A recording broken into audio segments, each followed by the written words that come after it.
Thanks for your time today, Sam. We appreciate your willingness to meet with us and talk today a little bit about colostrum feeding and quality.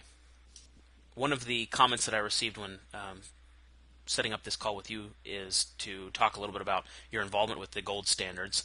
And DCHA said, quote, Sam was critical in developing the gold standards, so anything he says about them is golden. Tell me a little bit about your involvement in the development of these standards.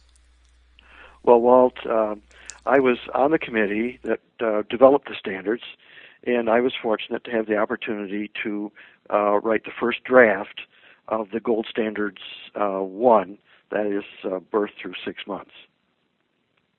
Great. So we're going to talk a little bit in depth today about colostrum specifically, and we've got a couple questions here. And the first one is, why is timely delivery of high-quality colostrum to every calf so important? Well, remember, Walt, that there are nearly no circulating antibodies at birth to protect calves from infections when the calf's born.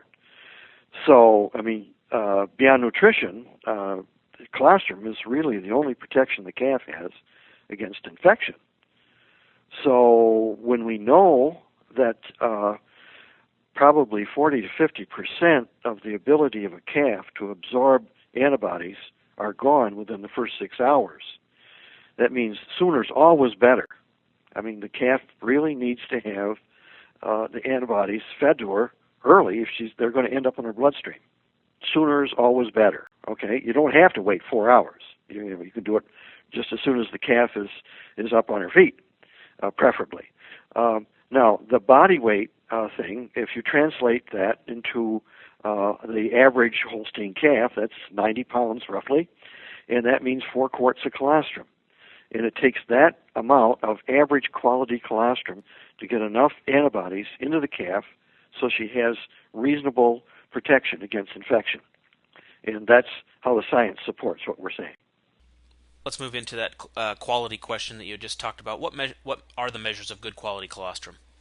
Well, the first obvious, if you're in the parlor, the first obvious measure is just taking a few strips from the teat at the very beginning of the milking, just to be sure there's no blood, debris, mastitis, and all that kind of stuff. But we also want to pay attention to which cow it is, because occasionally we have a cow that is a known shedder of Ionis, for example, or mycoplasma, or maybe salmonella.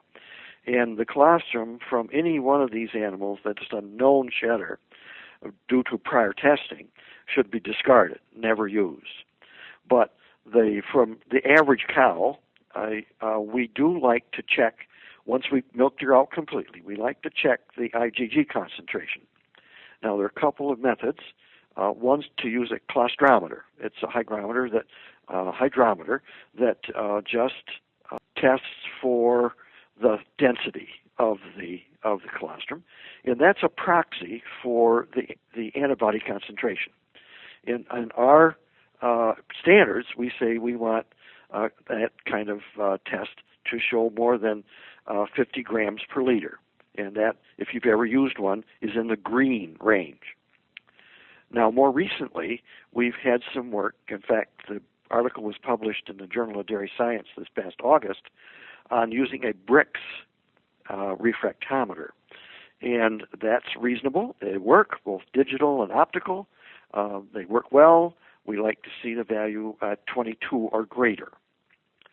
Now, one of the neglected areas of quality frequently is the bacteria concentration.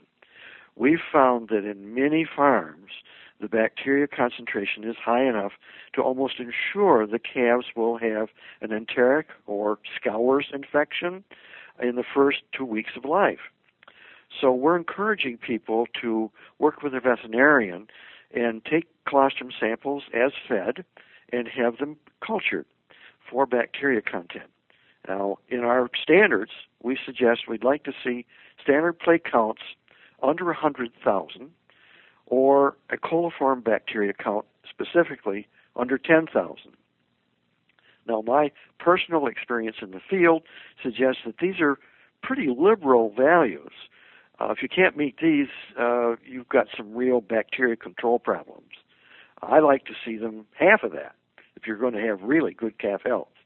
So those are the three quality questions, or quality standards, I should say, for the gold standards. And for producers who are going to try to adopt these quality standards, how do you recommend that they evaluate their colostrum quality? Okay. Well, first, either get a colostrometer or a Brix refractometer and regularly use them, okay? Because we find that there is a lot of poor quality colostrum coming out of our modern high-producing Holstein cows. And secondly, make the investment to get a colostrum samples and run them through a lab, have them cultured, and know what your bacteria count is.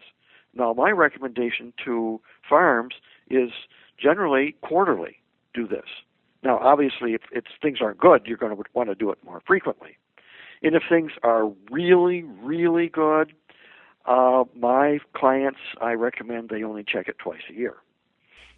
And as producers start moving towards adopting these standards, what do you think will be some of the first challenges that they'll encounter as they try to really get to high quality colostrum? The very, very first challenge is to know the disease status of your farm, okay, your cows. In that, you have to work with your herd veterinarian to know that, if you've got cows that are reasonably likely to be shedders of Johne's organisms or mycoplasma or salmonella, know and never feed that colostrum. It's just a question of kind of gritting your teeth and just doing it. Thanks for your time today and sharing your expertise, Sam. You're very welcome.